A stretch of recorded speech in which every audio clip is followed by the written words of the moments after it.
Good morning and welcome to Rising. We have a great show for you today. Robbie, what do we have? Jennifer Holdsworth-Karp and Rena Shaw are in for Team Rising, so we'll discuss the new round of high-profile subpoenas from the January 6th committee. Plus, Arizona Congressman and former Iraq veteran Ruben Gallego discusses his new book, They Called Us Lucky, The Life and Afterlife of Iraq War's Hardest-Hit Unit. But first, former President Barack Obama gave a speech at the climate conference in Glasgow known as COP26 yesterday.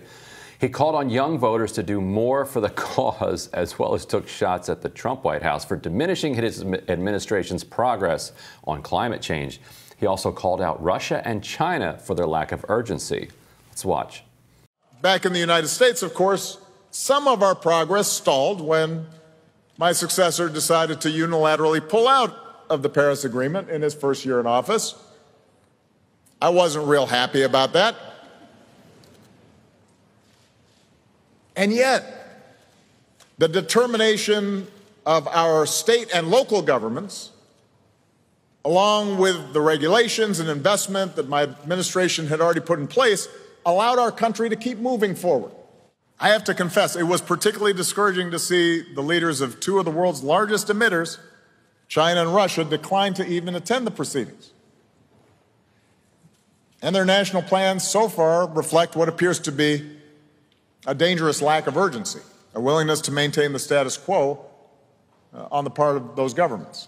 There are plenty of things that each and every one of you young people can do that won't require devoting your entire life to the cause, but will make a real difference. The first and most important is, if you are age eligible, to vote the issue.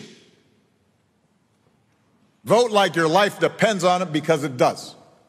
So in response to Obama's comments, Martha's Vineyard started trending on Twitter. The Daily Caller pointed out that Barack Obama is the owner of a giant Martha's Vineyard estate, but tells Americans, quote, there is one thing that should transcend our day-to-day politics, and that is climate change.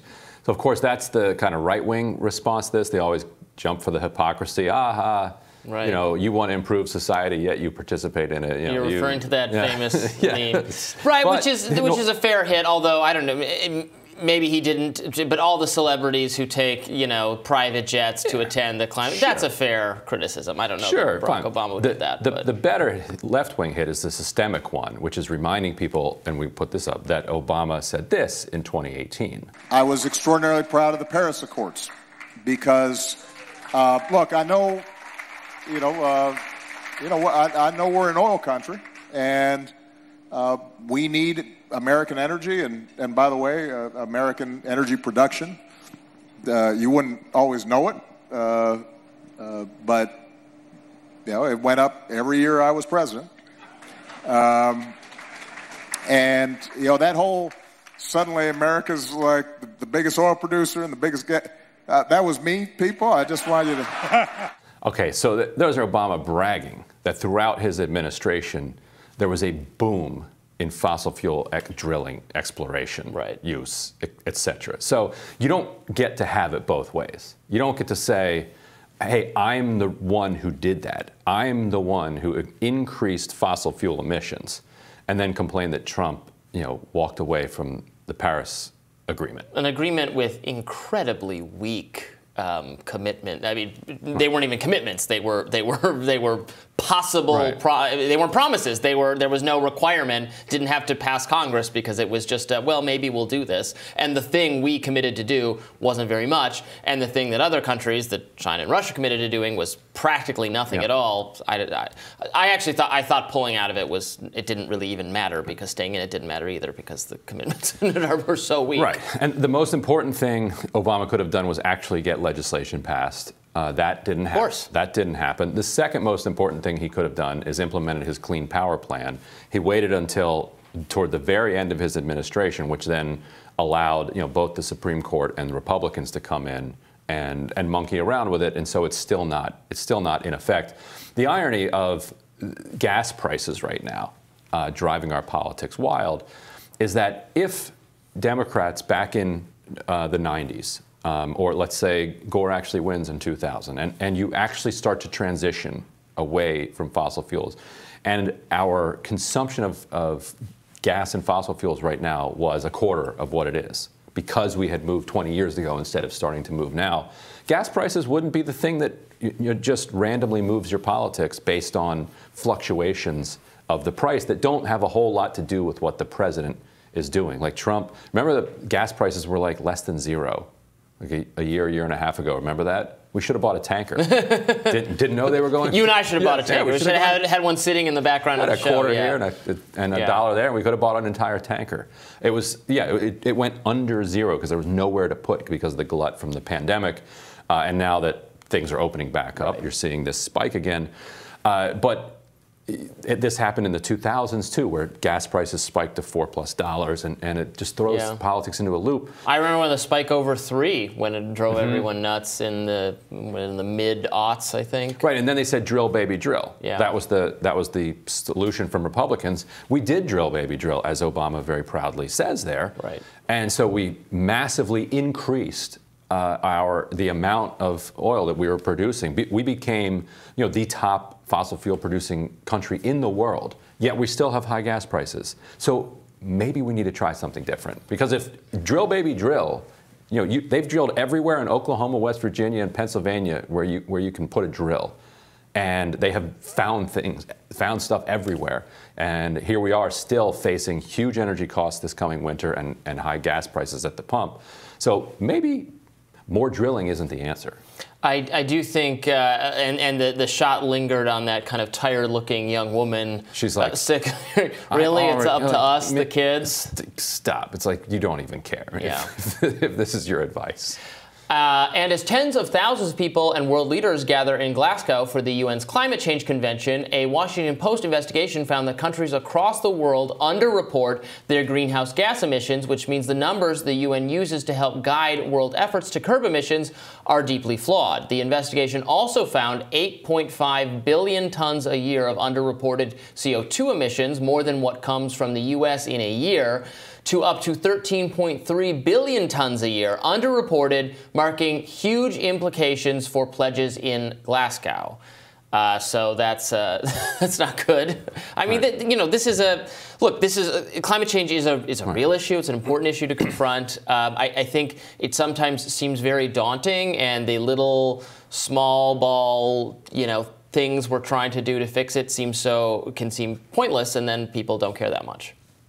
Right, which is why I think... They care in the abstract, but it's hard to care about any one little policy, especially when our geopolitical rivals aren't doing anything, or can't be trusted to do anything, regardless of what they say. Which is why I think it's so important to get this reconciliation bill done, get this $600 billion in climate money out the door, because once you start to see a turn, I think other people will follow. Like Russia and China really think that if they can trick the United States into going into clean energy, that they're going to have a huge advantage because they're going to have all this access to cheap coal and cheap gas, and they're going to be able to pump their economies at full steam, and we're going to be over here struggling. But in fact, if you, like right now in California, on some days, they're 100% on clean energy. Now, it depends, because it's, if the wind's not blowing, if it's not sun, they're a little bit lower. But there are days where they hit 100%. Once significant parts of the country start hitting 100% clean energy and energy costs start to come down, then Russia and China might be like, oh, maybe that wasn't so great. Seems aspirational. It is, yeah, right. Either that or we all drown. Anyway, meanwhile, speaking of drowning and freezing to death, hundreds of migrants and refugees are camped out in frigid temperatures in Belarus after polar security forces blocked people trying to cross the border, with officials in Warsaw warning of a possible escalation in the coming days.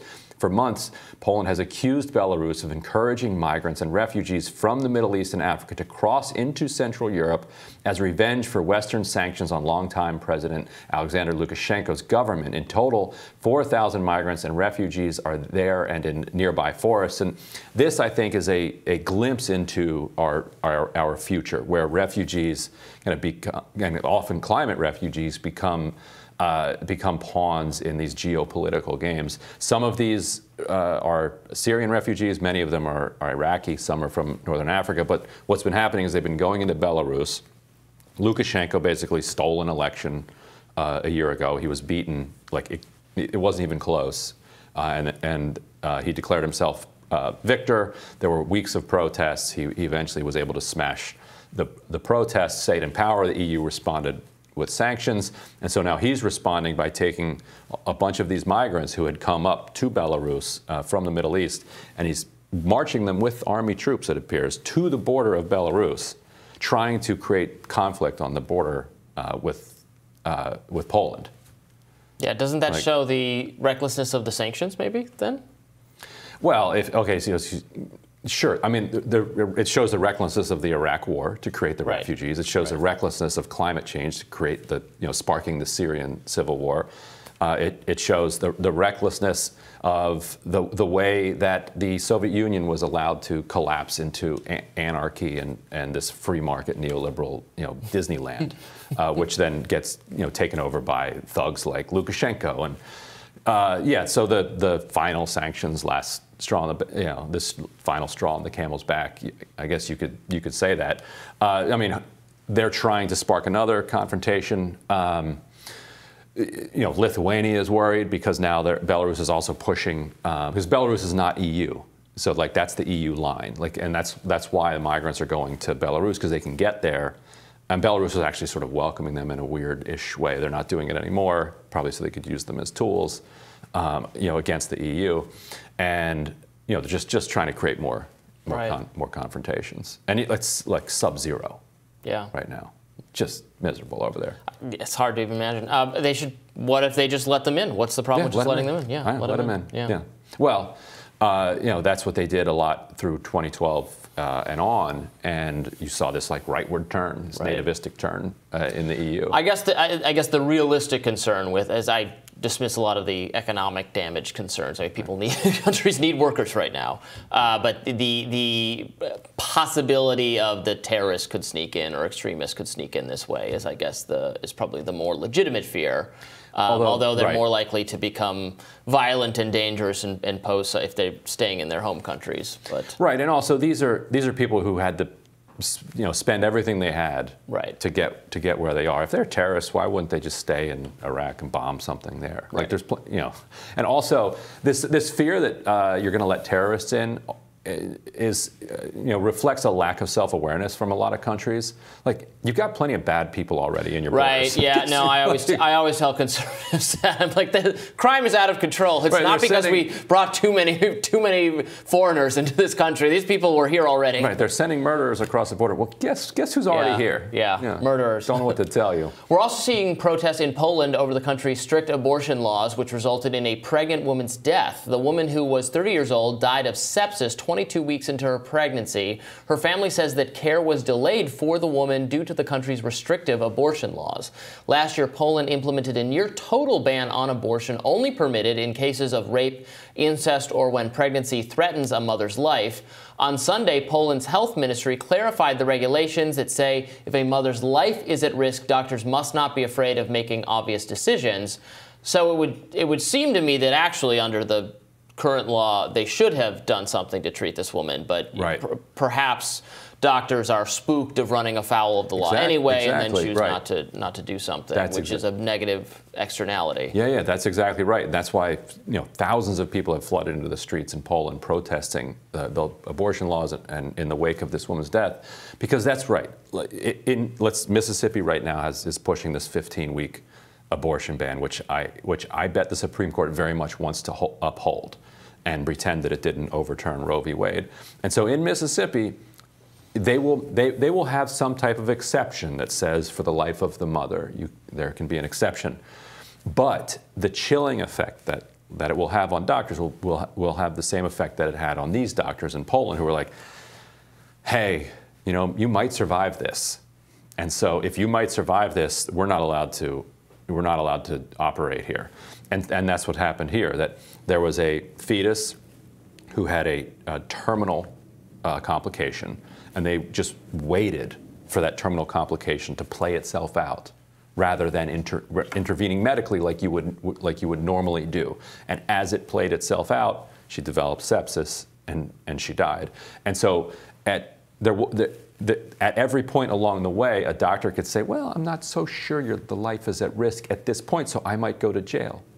And if if you're interjecting the state into those decisions, you're going to mess with doctors' heads there. And we already know that a lot of women don't get the care they ought to anyway. Doctors don't listen to them. Doctors don't trust what they're hearing from them. And so then all of a sudden she's got sepsis, and now it's too late. We should not interject the state into any decision at all, ever. Any decision ever. I don't know about that, but at least that one. Okay. We'll agree there. And we'll tell you what's on our radars up next.